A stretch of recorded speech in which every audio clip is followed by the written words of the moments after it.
Welcome to another episode of the Left of Lansing podcast with Pat Johnston.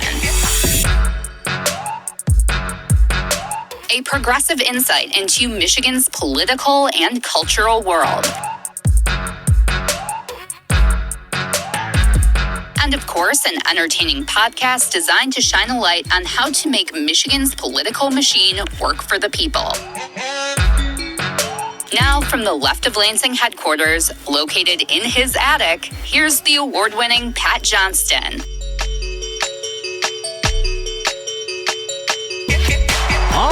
Yeah! Welcome to another edition of the Left of Lansing podcast, the first episode of spring. And isn't the start of springtime just idyllic here in the state of Michigan? Baseball's around the corner, March Madness is upon us, the days are getting longer, the cold, blustery winds, 3 to 6 inches of snow expected in the mid-Michigan region this weekend. Wait, what was that last part? Wasn't it just like 65 degrees around here 2 weeks ago, and now we're expected to get 3 to 6 inches of snow?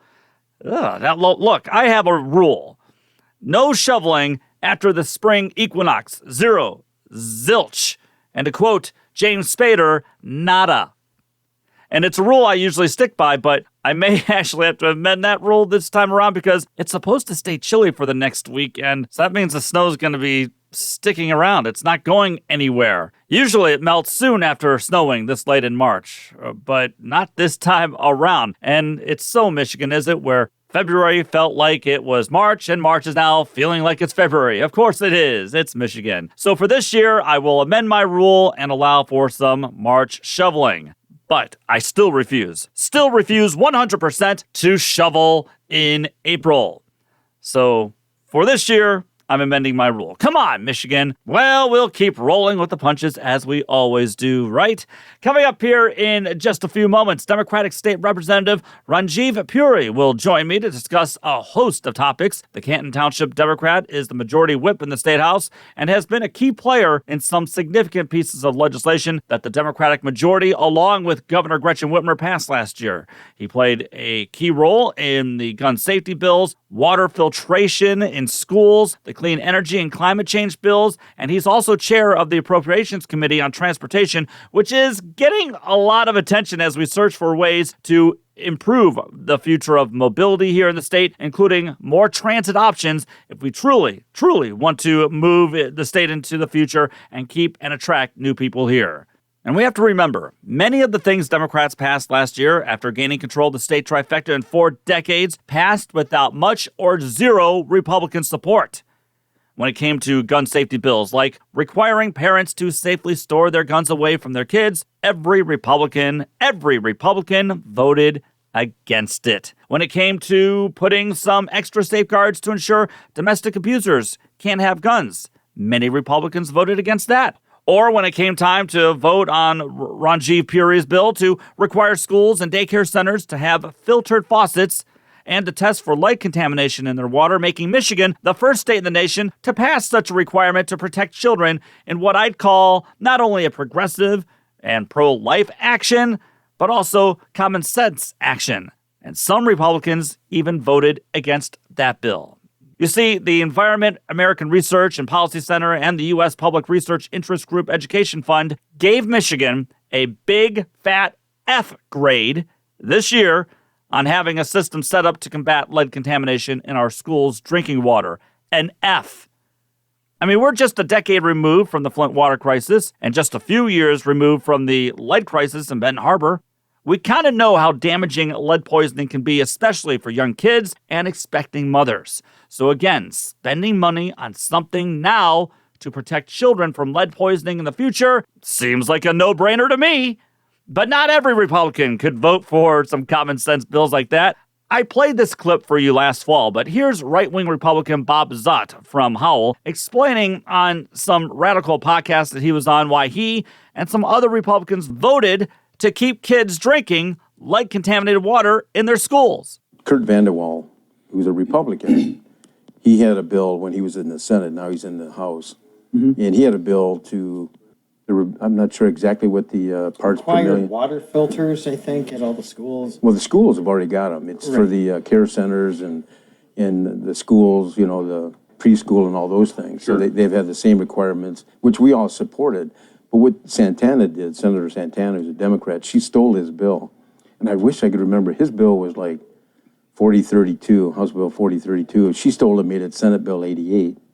Right. And so when Kurt saw that, he had a cow on them, and he was yelling, he was going down all the aisles, says, vote no on this, this is my bill. They just stole my bill. And so we're in favor of that. Did it even resemble his bill after Exact a couple same of days? words. Okay. all Exact right. same They thing. just changed the numbers. But now, They just changed the numbers in Santana, yeah. because they wanted credit, and he's done all the work. He did the work over in the Senate, and it was getting ready to pass. Sure. So they want to be able to go out and say, well, look what we did for the schools. They didn't want Vanderwall getting credit for it. Sure. Right. So those are the little games. That happened to me So twice. you guys, as a body voted against it? We voted against But it. you're gonna still have, our guy's still gonna introduce it. Well, it unfortunately, it passed through the House. The governor probably signed it now. Okay, but it's a good bill. It's a good bill, but you guys on principle voted against it because of the shenanigans Because that are they going on. stole it. And that's And that's the word we what want to Larry- get out there. Larry asked me, he said, why would you vote against that? And I said, well, there's a backstory. And Larry's very, very tenacious when you vote And against something that he thinks you And should vote for. that's what I love. That's what I want people to don't do. think that I supported the bill. All right, I didn't support the bill, and it's because Did you read the bill? I I mean- considered it a nanny state bill. Bazat voted against it because it was a Republican idea at first? Well, that certainly makes sense, Bob. By all means, make the little children suffer. I love the part where another voice from that podcast says that the bill sounds like nanny state to him. I mean, it's flabbergasting, astounding, and also just sad that people have drank so much of the right-wing victimization and conspiracy media dribble Kool-Aid that they can't even understand basic logic anymore. In fact, my brilliant state senator, Roger Hawk of Mount Pleasant, could not vote in favor of the filter first bills, which I suppose means that Roger Hawk of Mount Pleasant doesn't care about the health and safety of children. I mean, that's my conclusion. What would be yours? I've done research to see if there was any explanation for Roger Hawk's no vote on wanting kids to drink clean water in schools, but I haven't been able to find one thing. He doesn't seem to really generate many stories out there or take many interviews, and yet he has an abysmal environmental record, according to the Michigan League of Conservation Voters. Now, I will give credit to Hawk for joining Democrats in passing a bill last year that allows farmers to rent their land for solar projects while also keeping their farm preservation rights. So, okay, fine, he gets a pass there. But Senator Roger Hawk of Mount Pleasant opposed the clean energy and climate bills that Democrats passed last year. In fact, every Republican in the state legislature voted against that bill package, which includes a bill by Representative Puri that takes power out of the hands of extreme right-wing local governments and into the hands of the Michigan Public Service Commission to allow farmers to use their land for large wind and solar generation projects. These extreme local politicians aren't just hurting their area, they just aren't hurting the state to reach its clean energy goals to move Michigan into the energy future, but they are hurting farmers who need these projects to help them keep their land. I mean, it's about property rights. But Republicans like Roger Hawk says, screw the farmers. I guess he listened to his big money friends over there at the Michigan Farm Bureau, which was also against this no-brainer of a bill by Representative Puri. And now, big money forces are in the middle of collecting signatures in their efforts to reverse this siting reform bill, an effort that will benefit some in the oil and gas industry, of course. You see, Republicans were against these common sense solutions like clean water in schools and helping farmers and the environment both survive. Republicans didn't lift a finger on gun safety bills. I mean, can you imagine how stuck we'd be here in Michigan if the Democrats didn't gain control last year? Now, look, I understand that Democrats didn't tackle many other important issues, such as polluter pay or fixing that awful Republican-pushed auto insurance so-called reform bill where it cut insurance care in half for people suffering with life-changing injuries. I mean, that was something that I talked about ad nauseum back when that bill passed in 2019. Or, Democrats didn't even work that much on granting undocumented workers and families the right to drive in Michigan. And Democrats also waited quite a while to get some meaningful FOIA reforms to make Michigan's government more transparent. And by the way, while I'm thinking about it, check out a new podcast by Gina Keller and our good friends over at Distill Social. The podcast is called The Point of Disorder, and in this week's episode, they talk with an undocumented activist about the need to give them the right to drive since they're here, working, and contributing to society. Republicans are spending their time vilifying undocumented workers. Democrats are trying to find solutions for undocumented workers here in Michigan that will also help all of us. So that's the Disorder podcast, and they do a really great job there. So congrats there to Gina and the gang there at Distill Social, and you have picked up another loyal listener. And I have to say, it's always good to have more of us sharing the progressive Michigan across the state of Michigan and across the country. So that is awesome. Good job, guys. Anyway, I'm not saying Democrats aren't leaving lots on the table. They have so far, and they should pass all of those laws here this year. But they only have control of the state legislature for basically one full year. That's all they've really had full control. The state house has been in a deadlock here at the beginning of this year after 2 Democrats last year won mayoral races. So until special elections next month, there's not much Democrats can do here in the first quarter of the year. But FOIA reform to make Michigan's government more open to the public, polluter pay, allowing undocumented workers to drive, these are also no-brainer policies. It's a slam dunk, and even some Republicans are joining, at least in the open government bills. But they won't vote for polluter pay or undocumented driver's licenses. Fine, that's fine. But show your base and show independent voters how progressive policies are common sense policies, how progressive policies are trying to solve problems. What are Republicans for? What are they for? Doing whatever Betsy DeVos and her family tell them to do. I mean, that's what they're for. And they're also running a White Christian Nationalist agenda, which wants to privatize schools while defunding public schools, tell women the government owns their bodies, tell parents what their kids can or can't read, wants Line 5 to remain operational as it pumps dirty crude oil under the Great Lakes, wants all of us to remain beholden to failed economic trickle-down theories, wants to ban contraception, wants to hurt working families, wants to force kids to drink dirty water in schools, wants to decimate and virtually eliminate your vote, and wants everyone living under their extreme religious views and beliefs. That's what Republicans are for. How it helps the average Michiganders, their agenda, is beyond me. They have nothing to offer. Nothing. But that's why we have to make sure to increase the Democratic majority this fall in the State House so that good people like Representative Ranjeev Puri can continue working on behalf of improving people's lives here in our state. He's my guest here this week, and he'll be with me right after this quick break. You're listening to LOL. It's the Left of Lansing podcast with Pat Johnston. Need to give Pat a piece of your mind? Or do you have some stories you think Pat should cover? Email him at leftoflansing@gmail.com. And if you have Michigan beer ideas for Pat, he'll love you even more. Now, here's Pat.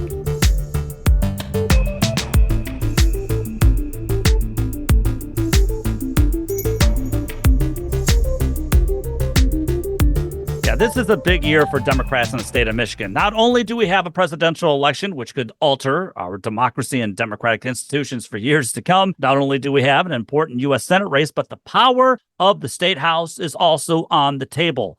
Michigan Democrats have control of the state legislature, especially they will get even more control if they win those 2 special election seats for the state house in a month to regain their 2-seat majority. Now, as I've stressed on this podcast ever since I started a few years ago, the reason I started this project was to help better connect progressives throughout the state, because as we saw with Republicans when they held control of the entire state government for the last decade, elections have consequences that we can feel on a more immediate basis than what's happening in Washington on a daily basis. With Democrats taking control of the state trifecta in 2023, we saw how meaningful change can really happen in a relatively quick time, and changes that will help millions of people across the state. So Michigan Democrats have a strong record to run on this fall, but so much of the progress they've made here in the past year could pretty much get stalled if Republicans grab control of the state house, and they could have the state house for the last 2 years of Governor Whitmer's administration. Joining me to talk about some of the important policies that Democrats have passed and are hoping to pass this year, but also joining me to talk about how they could use their successes to show the voters out there how they are helping the people of the state and also show how the right-wing Republican wants to block many of these successful policies is Democratic State Representative Ranjeev Puri from the 24th House District, who's also, by the way, he is also the majority whip in the state house. Now, Representative Puri, I know that you've made appearances on other programs and podcasts, including ESPN Stephen A. Smith's podcast last year, but now you can say you finally reached the pinnacle of professional success by being on the Left of Lansing podcast. I appreciate it. It's truly an honor. Thanks for having me on. Hey, where is the 24th House District located? Yeah, it's in southeastern Michigan, so you can't see me, but I'm holding up my hand and doing the Michigander thing. It's in southeastern Michigan, western Wayne County, so it's actually primarily Canton Township. Oh, okay. Well, what do you like most about, that area and the people in that district? I can say that I have one of the few municipalities that's growing. I have one of the most rapidly growing municipalities in the entire state in Canton Township, and it's actually one of the most ethnically diverse as well. And so, I think all of us in Lansing like to say that we have the best district. I truly believe it. It's a wonderful place, again, that's still growing and kind of bucking the unfortunate population trends that the state of Michigan's facing as a whole. I've heard you say that in some other podcasts. So it is true that area continues to grow. Yes. You drive around town here, there's still a bunch of new subdevelopments coming up and there's cranes building new houses. And so it's great to see. From what you know, are people relocating there from other places in Michigan, or are they coming in from other places, or is it a mix of both? It's actually a mix of everything. And, and I think the last statistic I heard is that 1 of 4 households in my house district actually speak English as a second language. And so there's people quite literally moving from all over the world into this district. Cool. Well, I heard you say back when you were a guest on a podcast called The Dilemmas of Diaspora, and I think it's when you were running for your first election in 2020. Is that correct? Yeah. And you talked about how vital it is for voters to consider their local and state elections just as much as the national tickets. Is that why, Representative, you decided to run for the state house? Because you felt like you could make more of a faster impact on people's lives there than maybe running for Congress or something like that? I think it was a culmination of a lot of things, but I think, broadly speaking, fortunately, unfortunately, a lot of the headlines and the TV channels and the pundits like to speculate on things that are happening in D.C., which are obviously important to the country. But as we all know, all politics is local. Your day-to-day life is going to be impacted far more greatly by the initiatives that we take up in Lansing, and then also what your local municipal government is working on. Yeah.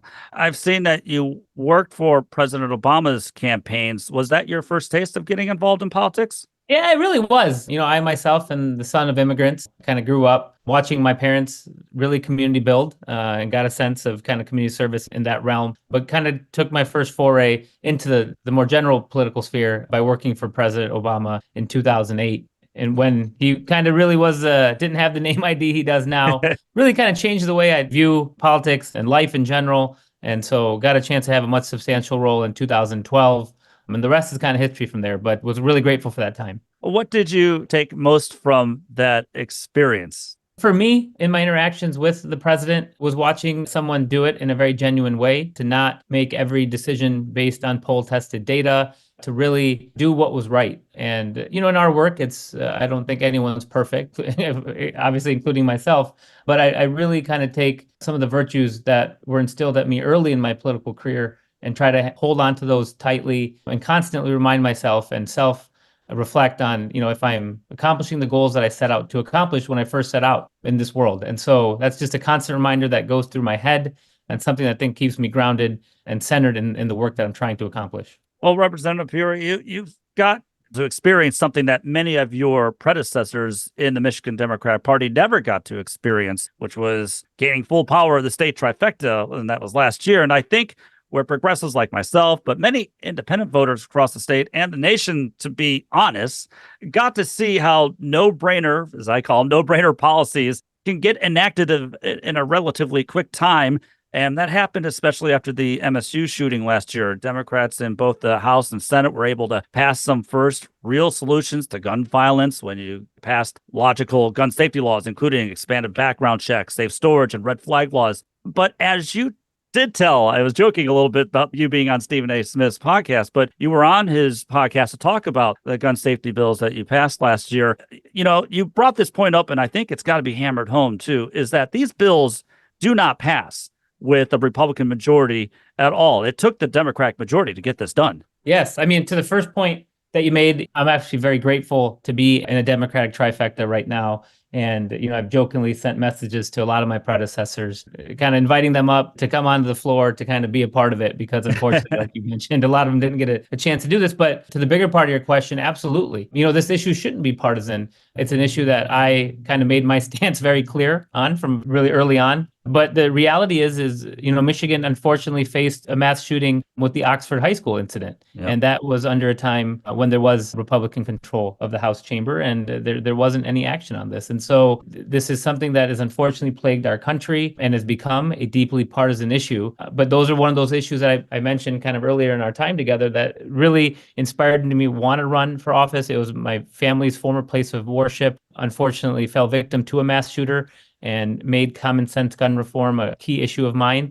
And so when this transpired last February, this was an issue that I absolutely wanted to get out in front on, to, again, not have to wait for any sort of polling or to think about, what the political ramifications of my decisions are going to be. This is something that was a no-brainer to me and something that we had to do, and I'm a firm believer that none of this would have gotten done if there wasn't a Dem trifecta in place. You mentioned, not really, you weren't necessarily looking at polls or anything for this. You just wanted to do the right thing. But the thing is, when it came to these particular bills, the polls showed that a large majority were with you. That's what's really fascinating with me, and so we have a body in the Michigan House, in our chamber, that is comprised of 110 representatives from all over the state of Michigan. If you looked at any objective polling that was done, either pre the Michigan State shooting or post Michigan State shooting, all the polling showed that Michiganders of all political persuasions were in support of common sense gun reform. Especially the 3 packages that we ended up passing in the Michigan House. These were non-controversial. These have been passed in states all across the country of all political persuasions. They've been litigated in courts all across the country and continue to come out victorious in that way. And so these were, again, just very common sense. When it came to voting these bills out, these were all party line votes, 56-54. As the majority whip in the House, counting each and every vote is something I do every day. I took a moment before each one of these votes went on the board, and I thought to myself and some of my colleagues, how are these votes going to just end up coming out? Like, are these going to be partisan votes when polling was sky high and very favorable? But yet these votes, to your point, came out 56-54 majority of the way through, which was not indicative of kind of where the state is as a whole, and really makes you kind of reflect and look at if this body is truly reflective of the interests of Michiganders all over the state, or if there's something else kind of inspiring or leading some of my colleagues to vote the way they are. Another important area that desperately needed attention was moving the state into the future of clean energy, which will help create jobs and which will also, of course, help protect the environment, and it will help us become more energy efficient. Representative, I've talked about these bills at great lengths here on the podcast, but one part I know you played a huge role in getting in this bill package was placing the power to greenlight large-scale clean energy projects like wind and solar into the hands of the Michigan Public Service Commission and out of the hands of the extreme local governments that are blocking these projects from happening. Now, I recently interviewed Montcalm County farmer Dick Farnsworth, who I believe you know pretty well, and he talked about why he backed this bill and how it'll help not just the state achieve its clean energy goals, but how it'll help so many farmers financially in the future. Talk about that bill a little bit, if you don't mind, and why you believe it was needed to be part of last year's clean energy package. Yeah, we're kind of parlaying probably the 2 largest pieces of legislation that I think I might do in my entire career in the Michigan legislature. But after I helped work on the red flag legislation, or the extreme risk protection order legislation, I thought to myself, I don't think there's ever going to be a bill or a package that's going to require so much of me, so many hours, so many conversations. But then along came some of this clean energy reform. And so I was on a 2-bill package with my colleague Abraham Ayash from Hamtramck, and we passed the siting reform, which I think in a nutshell allows the state of Michigan to meet the climate goals. It's one thing for a state to initiate legislation that requires a clean energy future in X amount of time, but realistically, no state is able to do that without having some sort of statewide permitting reform, which allows industrial scale solar and wind and battery to come in to meet those goals. And so, yeah, to your point, there was a tremendous amount of misinformation that was spread, and still is to this day, with potential ballot initiative in the works. For people against that. But yes, I mean, there's a couple very top line benefits. One, if you have a generational farm that's been in the family for decades or if not centuries, and let's say that there is nobody that wants to take that farm on, the next generation doesn't want to do that, or for whatever reason, a farmer doesn't want to continue farming, this just provides another avenue for a farmer to use his or her land in a way that, again, is just allows them to keep this farm in their family, to generate income, and more importantly, to understand that what we did with this bill, and kind of reading some of the taglines and articles that come out about it, is no more extreme, even if that's the right operative word. It's no more extreme than what currently exists for pipelines or transmission lines. And so our bill does not allow for any sort of eminent domain. What it simply allows is that if a farmer willingly wants to use his or her land for industrial size scale solar or wind or battery, that they are now able to do that and not be denied purely just for aesthetic reasons, because a local municipality, one who likely is not prepared for the level of and nuance of understanding this topic at times, cannot just say, hey, we don't want this here because it doesn't look good. And that's not in the cards anymore. But what's kind of interesting is our MPSC still has the power for pipelines and transmission lines to have eminent domain for those policies, right? But that still is not on the table for what we pass here. This just allows, again, it gives farmers some more rights to do what they desire. And it's a property rights issue too. Exactly. Ultimately, like everything else, seemingly, and that's controversial, this term, when it came up for vote, it came out 56-54 along party lines. And so there was a little bit of a dichotomy in terms of kind of what the longstanding talking points were for some of my colleagues on the other side of the aisle in terms of how they feel about property rights, individual rights, and how they ended up voting on this legislation. Infrastructure improvements, obviously high on the list of things we need to do here to attract people, especially younger people, to the state, or at least keep them maybe in the state as well, which is why I have to believe that improvements in mass transit are a must. And I do believe that being a Michigander, we've been socialized that owning a car is a rite of passage. I remember when I got to own my first car, even when I got my driver's license at 16, it was just, I don't know, it's just something that you just did. You didn't think about it. But And I get it, but I feel like more and more investments have to be on the table when it comes to mass transit to improve traffic jams, to improve our environment, to help those who simply don't want to own a car, and just to make it easier to navigate around the state, especially around Southeast Michigan. What are some of the plans that are being worked on to get to that point right now, Representative? Because I don't think we can really remain stuck in the same old thought process that, hey, if we just widen roads, that's the best solution we've got.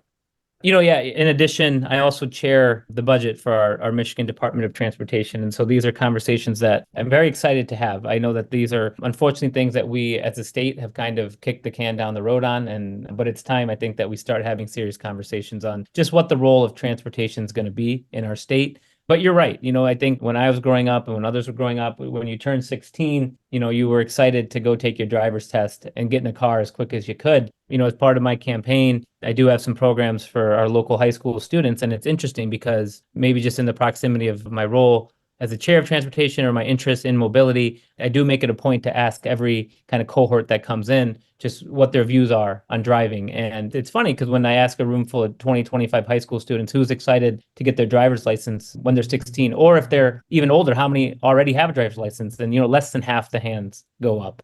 And it's just not in the same propensity. There's that desire to drive is just not in the same propensity. And that's obviously very anecdotal, but I think it is also very indicative of just where we're going. And so, one of the bigger issues on the table right now is we have a multi-billion-dollar deficit in funding the reconstruction and maintenance of our current roadway system. Yeah. And so one thing that I've made it a point is as we are looking for ways to kind of close that gap and generate revenue to figure out a way to do that, and as we kind of reconstruct roads and take care of them, I want to do it now kind of layering in everything you brought in. The fact that, there is a much larger desire than in years past and seemingly growing for an interest in public transit mobility. People want to want their municipalities to be designed in a way where they're more walkable.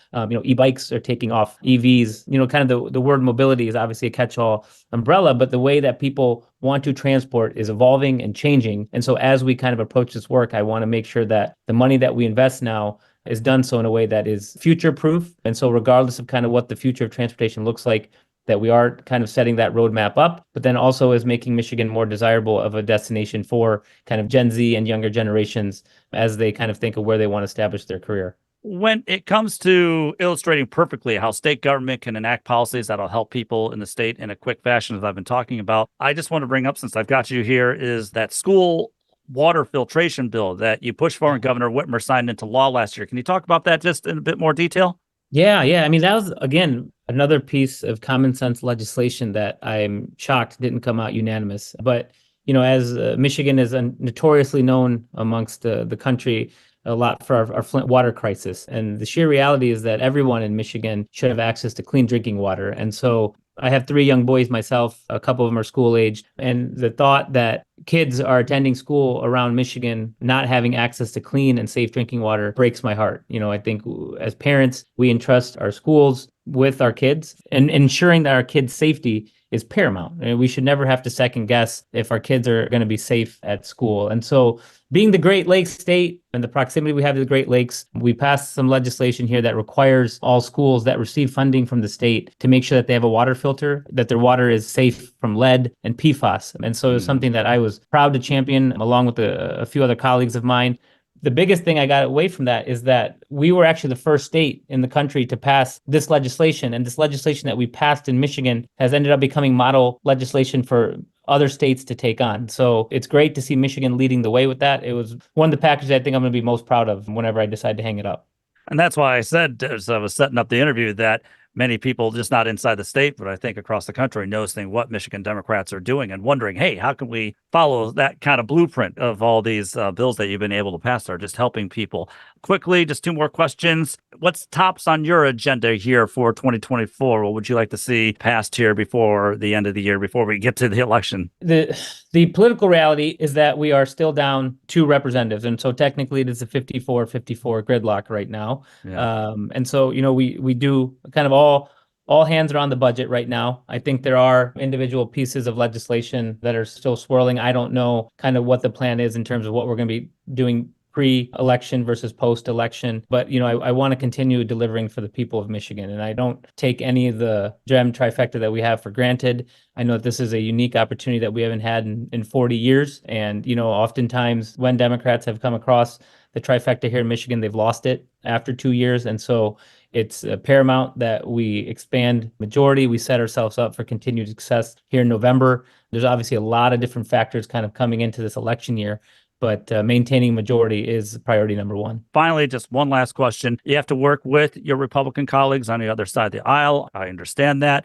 especially day-to-day things that we don't see in the news all the time. But is it hard to reach consensus with that side on even some basic factual issues when they don't even believe in the same facts? And even more, as you said, you're a son of immigrants. How is it dealing with some people on the other side who will not only vote for a guy who tried to overturn a fair election, but who also vote for a guy who describes migrants as vermin or who will poison the blood of America? I can't imagine that it's easy to work with an opposition party that, well, let's just say it like this, sort of supports that kind of hateful rhetoric. Yeah, I mean, that's the state of where we're at with politics these days. I do stay centered in the fact that we are in Lansing. It's not Donald Trump versus Joe Biden in Lansing. That's a federal election. Or as you mentioned, there is some nuance in the work that we do as a state compared to what happens federally. And so, yeah, I mean, that ideology persists. To take you one further, there was a Republican colleague that has received some scrutiny for posting some very Islamophobic and xenophobic posts on social media. And not all of my Republican colleagues condemn those posts. And so, it is hard at times to kind of reconcile those things, but I do stay kind of centered in the work that we are doing as Democrats. I'm a firm believer in the legislation that we're passing and how that's going to help the lives of everyday Michiganders, of working people all across the state. And we're not discriminating in the laws that we're passing, right? We've passed the earned income tax credit. That's something that's going to be a monumental shift for so many families, for hundreds of thousands of families across the state of Michigan of all political persuasions. And so we have a real opportunity right now where the ideology should not get in the way of the work that we can do and the difference we can make in Michiganders all over the state. It's going to be paramount on us to kind of win the win, so to speak, and to let Michiganders know the work that we are doing, oftentimes by ourselves in 56, 54 votes. But I truly hope and yearn for a Michigan legislature that can start doing some of these common sense practices bipartisan. But until then, we're going to stay grounded in the work that we're doing, continue delivering for the people of Michigan. And, if the other side decides to kind of get on board and start helping with that work, that would just make things better. But in the meantime, hey, we know we've got people like you in Lansing trying to do the right thing and doing the right thing. Democratic State Representative Ranjeev Puri from Michigan's 24th House District. It's been great talking with you. Thanks for spending some valuable time here on Left of Lansing, and I'd love to have you back on because I have a lot more I'd like to cover with you, okay? I appreciate it. We'll do it again soon. A podcast devoted to intelligence, sanity, and freedom, or otherwise known as progressive politics. It's Left of Lansing with your host, Pat Johnston. Need to tell Pat where he's wrong? Or do you actually want to praise Pat? leftoflansing@gmail.com is how to reach him. Here's Pat.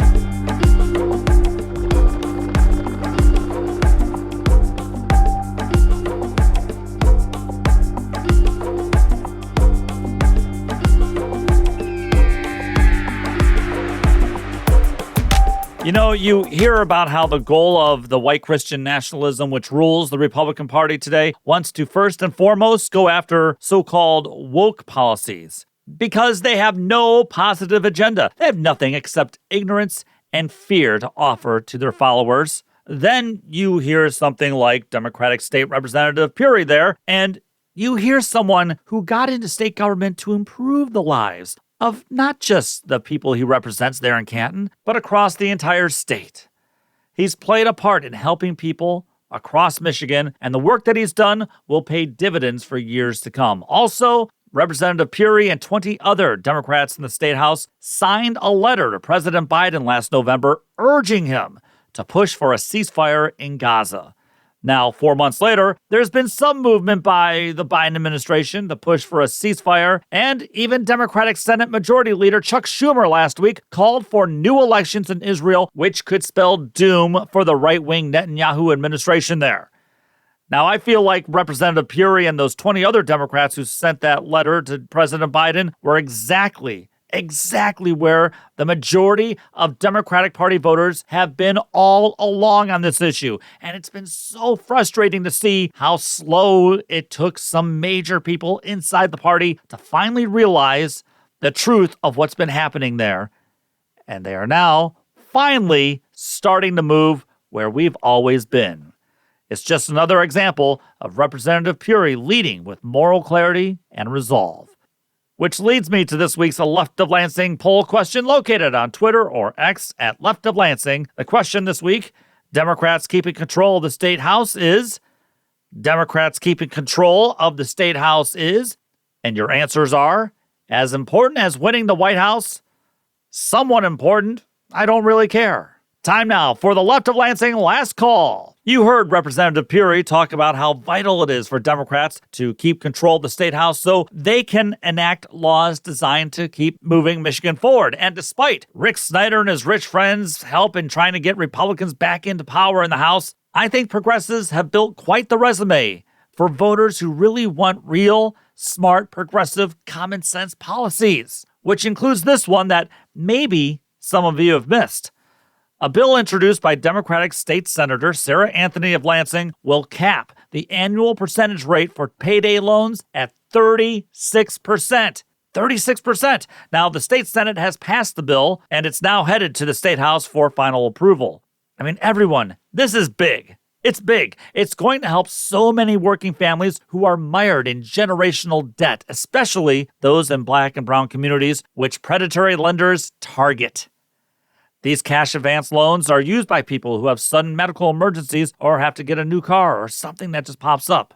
These are people who are living paycheck to paycheck. Kyle Kaminsky with The Gander explains how these payday loans end up costing the state some $1 million as people are stuck paying for these high-interest loans rather than in Michigan. He writes, a 2-week loan of $100 that includes the state's maximum allowable service fee of $15 would carry an APR of more than 390%, along with the possibility of added fees and checking customer eligibility. A $600 loan would translate to a 330% APR, including the maximum fees. Kaminsky continues, studies show that people who use payday lenders are far more likely to file for bankruptcy. And Senator Anthony said the vast majority of payday lenders in Michigan are also located in predominantly black and brown communities and focus most of their advertisements in those communities. This is by design. This is what makes the system so exploitative, she said. Agreed. If this law is passed and we set a new interest rate cap of 36% on payday loans, something 18 other states are already doing, this will help so many Michiganders free themselves from perpetual debt. And then they'll get to spend some money in our local businesses.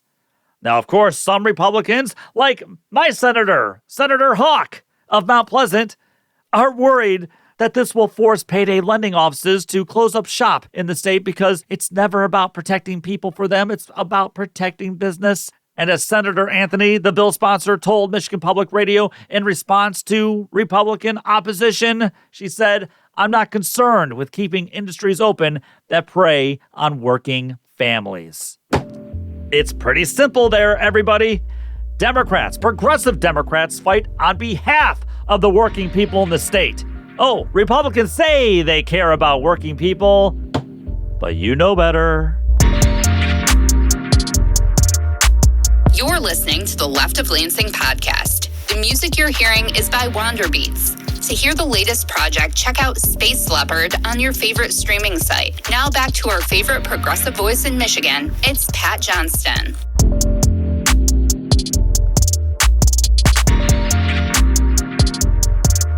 Well, that's going to do it for this edition of The Left of Lansing. I'd like to quickly thank my good friend Rich for all of his hard work on leftoflansing.com. And please subscribe to leftoflansing.com. And don't forget to subscribe to this podcast and, give it a 5-star review if you can, please. I'd appreciate it. And don't forget to listen to the new podcast by my good friends at the Still Social called Social Disorder. My special thanks to State Representative Ranjeev Puri for being on this week. And one more thing, if you think there's a guest that maybe I should have on or a story I should cover, email me leftoflansing@gmail.com. Oh, and one more thing. Next week, I will give you my highly coveted Detroit Tigers prediction for 2024. I know you can't wait. Until next week, take the battle to them. Thank you, Michigan.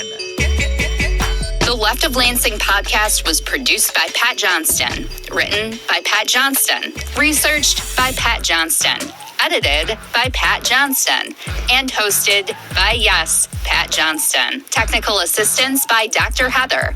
And thanks to our good friend Kirsten for the awesome podcast logo. Remember to visit leftoflansing.com for more news and information. Thanks again for listening to the Left of Lansing podcast.